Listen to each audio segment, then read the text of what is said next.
मोदी जी का exit plan यानी कि रिटायरमेंट प्लान तैयार हो रहा है, उसकी स्क्रिप्ट लिखी जा रही है और इसका एक जीता जागता सबूत आज हम आपके सामने पेश करेंगे। जरा सोचिए, क्या हो कि कोई व्यक्ति जो मोदी जी का बेहद करीबी हो, भारतीय जनता पार्टी की सरकार में आज की तारीख में मंत्री हो, अमित शाह साहब का बेहद विश्वास पात्र हो, लेकिन वो भी पलटी मारता नजर आए, यू टर्न लेता नजर आए, मानो जिसके भरोसे वो लड़ाई लड़ रहा था और जिसके लिए वो लड़ाई लड़ रहा था उसकी कमजोरी उसने भांप ली है। दोस्तों, एक बड़ी पुरानी कहावत है कि जब जहाज डूब रहा होता है तो चूहे सबसे पहले कूदकर भाग जाते हैं। तो क्या ये जो गुजरात लॉबी का जहाज है वो डूबने की कगार पर आ गया है? और ऐसा इसलिए भी क्योंकि आज जो सबूत मैं आपके सामने रखूंगा, आपकी आंखें फटी की फटी रह जाएंगी। आप देखकर भरोसा नहीं कर पाएंगे कि महज 24 घंटे के भीतर कोई इतना कैसे बदल सकता है, वो भी कोई ऐसा व्यक्ति जो मोदी जी के साथ लंबे समय तक काम कर चुका हो। सारी बातें जरा विस्तार से करेंगे और समझेंगे कि मोदी जी के रिटायरमेंट प्लान की स्क्रिप्ट आखिरकार लिख कौन रहा है और भारतीय जनता पार्टी के तमाम नेताओं तक यह स्क्रिप्ट पहुंचा कौन रहा है। नमस्कार, मैं स्वप्निल और आप मुद्दा देख रहे हैं। दोस्तों, जो खबर है वो बहुत बड़ी है, उस तरफ चलेंगे, लेकिन उससे पहले एक छोटी सी अपील। 2.5 साल की मेहनत के बाद खड़ा किया गया पुराना मुद्दा चैनल जो इसी नाम से था, वो हमसे छीन लिया गया 2 महीने पहले। हमने 5-6 दिन पहले ही इस नए चैनल पर फिर से गंभीरता से काम करना शुरू किया। आप तेजी से जुड़ रहे हैं, इसके लिए आपका बहुत शुक्रिया। इस चैनल को सब्सक्राइब कर लीजिए अगर आप चैनल पर नए हैं। दूसरा, हमारे मेन बैंक अकाउंट्स लंबे समय से फ्रीज चल रहे हैं। ऐसे में मुद्दा एक संस्थान है और संस्थान को चलाने के लिए संसाधनों की भी जरूरत होती है। हमारा ये नया चैनल मोनेटाइज तो हो गया है, लेकिन जाहिर सी बात है इससे एक ठीक ठाक रेवेन्यू आने में अभी वक्त लगेगा। ऐसे में हमें आपसे उम्मीद है कि आप हमारी सहायता करेंगे ताकि ये निष्पक्ष आवाज जब तक सेल्फ सस्टेनेबल स्थिति तक नहीं पहुंच जाती तब तक गूंजती रहे।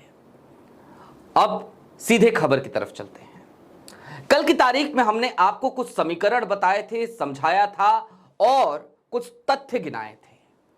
बताया था कि क्या क्या चल रहा है नागपुर में, क्या चल रहा है भारतीय जनता पार्टी के तमाम सांसदों के मन में और क्या चल रहा है नितिन गडकरी साहब के मन में। लेकिन आज बात उस सूबे से शुरू करेंगे जिस सूबे के साथ सबसे बड़ी लड़ाई हमेशा से चल रही है, वर्चस्व की जंग हमेशा से चल रही है, 2017 से तो खास तौर पर। वो जंग कौन सी है? योगी बनाम मोदी। सबसे बड़ा हिंदू हृदय सम्राट कौन? सबसे बड़ा देशभक्त कौन? भारतीय जनता पार्टी में सबसे बड़ा कद किसका? यह लड़ाई कोई आजकल की नहीं है, लेकिन एक प्लेयर, प्रधानमंत्री नरेंद्र मोदी और गृह मंत्री अमित शाह साहब का प्लेयर, जिसे बड़ी मशक्कत के बाद योगी जी के दूसरे टर्म में 2022 में मंत्री पद मिलता है। आप नाम का अगर अंदाजा नहीं लगा पाए तो सीधे नाम पे आ जाते हैं। नाम है ए.के. शर्मा। ए.के. शर्मा एक ऐसे मंत्री हैं जो वॉलंटरी रिटायरमेंट लेकर के उत्तर प्रदेश में एमएलसी बनाए जाते हैं और जब एमएलसी बनते हैं तो जाहिर सी बात है दिल्ली का उनके ऊपर वरद हस्त होता है और उन्हें मंत्री पद 2017 में जो सरकार बनी थी उसी सरकार में मिल जाना चाहिए था मंत्रिमंडल विस्तार के साथ, लेकिन ऐसा होता नहीं है। हालांकि 2022 में जब सरकार फिर से चुनी जाती है तो ए.के. शर्मा को मंत्री बना दिया जाता है। वो आज की तारीख में ऊर्जा मंत्री हैं। लेकिन ए.के. शर्मा का संबंध नरेंद्र मोदी से कोई आजकल का नहीं है। उत्तर प्रदेश के रहने वाले ए.के. शर्मा गुजरात काडर के आईएएस अधिकारी रहे, प्रशासनिक सेवा में रहे, सीएमओ में काम करते रहे और जब नरेंद्र मोदी गुजरात से निकलकर दिल्ली की सत्ता पे काबिज होते हैं तो एके शर्मा उन चुनिंदा अफसरों में से एक थे जिनको गुजरात से निकालकर पीएमओ में अपॉइंट कर लिया जाता है। यानी कि मोदी जी के साथ साथ एके शर्मा भी दिल्ली पहुंच जाते हैं। वो लंबे समय तक दिल्ली में काम करते हैं, पीएमओ में काम करते हैं और उसके बाद वॉलंटियर रिटायरमेंट लेते हैं, एमएलसी बनाकर भेजे जाते हैं। ये वही समय होता है जब दिल्ली और लखनऊ के बीच वर्चस्व की जंग की शुरुआत हो चुकी थी। योगी आदित्यनाथ नाराज होकर कई बार जाकर गोरखपुर बैठ जाते थे, दिल्ली के फरमान को वो मानने को तैयार नहीं होते थे। ये सारी चीजें तब चलने लगी थी और इन सब के दरमियान एके शर्मा को एक अंकुश की तरह भेजा गया था, ऐसा कहा गया। सियासी गलियारों में खूब चर्चाएं चली, लेकिन योगी आदित्यनाथ ने अपनी ताकत दिखाई और एके शर्मा को अपने पहले टर्म में मंत्री नहीं बनने दिया। एमएलसी बने वो, और उसके बाद से जब मंत्री पद नहीं मिला तो कोविड का दौर आया तो एके शर्मा प्रधानमंत्री नरेंद्र मोदी के संसदीय क्षेत्र में काम करते हुए नजर आए, यानी कि वाराणसी में।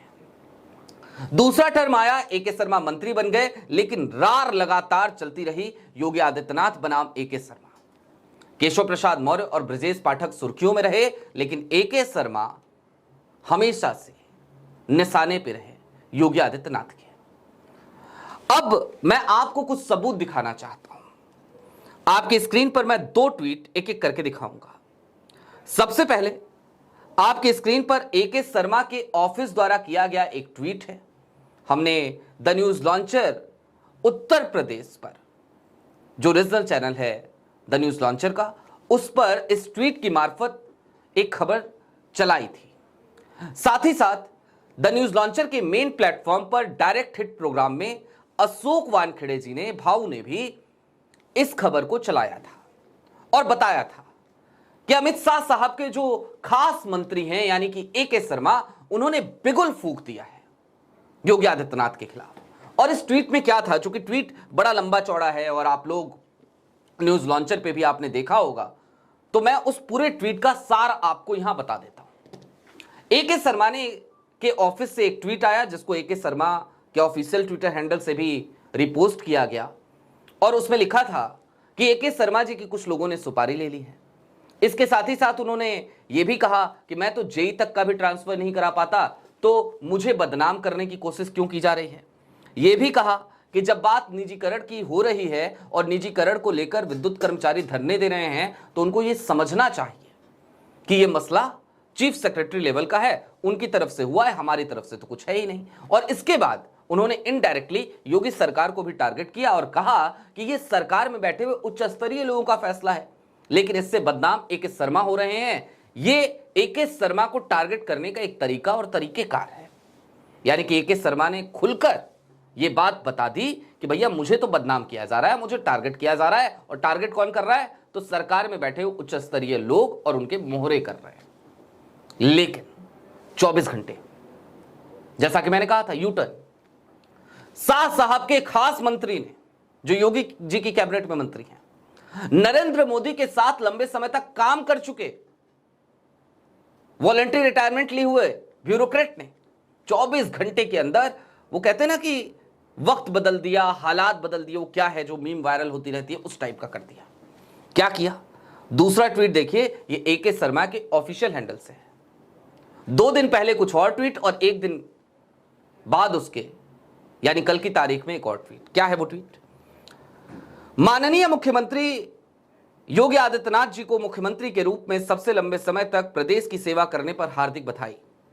आपके नेतृत्व में आज उत्तर प्रदेश आदरणीय प्रधानमंत्री श्री नरेंद्र मोदी जी की मंशा अनुरूप राष्ट्र प्रथम के भाव और सबका साथ सबका विकास के मंत्र के साथ विकास के पथ पर तेजी से अग्रसर है। जो प्रदेश आज के कुछ साल पहले बीमारू राज्य था, वो अब देश की अर्थव्यवस्था का ग्रोथ इंजन बन के उभरा है। पुनः नमन, सह बधाई। ये लिखते हैं एके शर्मा साहब। और यहां पर कुछ चीजें अब आपको डिकोड करनी पड़ेंगी। एके शर्मा ने ये जो ट्वीट किया, मोदी जी के खास रहे एके शर्मा, पहले योगी जी की बुराई करते हैं और तुरंत ही बदल जाते हैं उनके जज्बात, और बदलते हैं जब जज्बात, तो उस वक्त तक भारतीय जनता पार्टी के भीतर हो क्या रहा था। सियासी गलियारों में चर्चा चलने लगी थी कि नागपुर में एक बैठक होनी है 23-24 सांसदों की, और अब तक की जानकारी जो हमारे पास आई उसमें तो अब यह संख्या काफी बढ़ती हुई नजर आ रही है जो असंतुष्ट हैं गुजरात लॉबी से। और इन सब के बीच शाह के खास मंत्री का यूं पलट जाना ये इस तरफ इशारा करता है कि दरअसल अंदर खाने बहुत कुछ चल रहा है। वरना ऐसे कैसे हो सकता था कि एक दिन पहले जो मंत्री अपनी ही सरकार को टारगेट कर रहा हो अचानक से उसके जज्बात बदल जाए और एक दिन के भीतर वो योगी जी की तारीफ करने लगे, वो भी झूठे दावे के साथ। क्योंकि योगी जी के यदि कार्यकाल को जोड़िए, और वो झूठी खबर पे भी हमने आपको खबर बताई थी न्यूज लॉन्चर पे, यदि योगी जी के कार्यकाल को आप जोड़िए तो ये खबर झूठी है पूरी तरीके से। योगी जी का कार्यकाल 8 साल 132 दिन का हुआ है, लेकिन गोविंद बल्लभ पंत का कार्यकाल 11 सालों का था। यानी कि योगी जी कार्यकाल के मामले में अब तक के सबसे लॉन्गेस्ट सर्विंग चीफ मिनिस्टर नहीं है। उसके बाद भी इस तरीके की तारीफ। अब योगी जी संघ के प्लेयर हैं, संघ का वरदहस्त है उनके ऊपर। बीच में स्थितियां थोड़ी कमजोर हो गई थी, लेकिन जगदीप धनखड़ के इस्तीफे के बाद से जो असंतोष भारतीय जनता पार्टी के भीतर पैदा हुआ, जगदीप धनखड़ के इस्तीफे के बाद से यह असंतोष भी इसलिए पैदा हुआ कि जिस व्यक्ति ने उस संवैधानिक पद पर बैठे हुए विपक्ष को हमेशा चुप कराता रहा, जो व्यक्ति अगर आप उसके सगे नहीं हो सके, उसको इस तरीके से बाहर निकाल दिया दूध में पड़ी हुई मक्खी की तरह, तो हमारी क्या बिसात। और यह संतोष गुजरात लॉबी के लिए एक बड़ा सरदर्द बनता जा रहा है।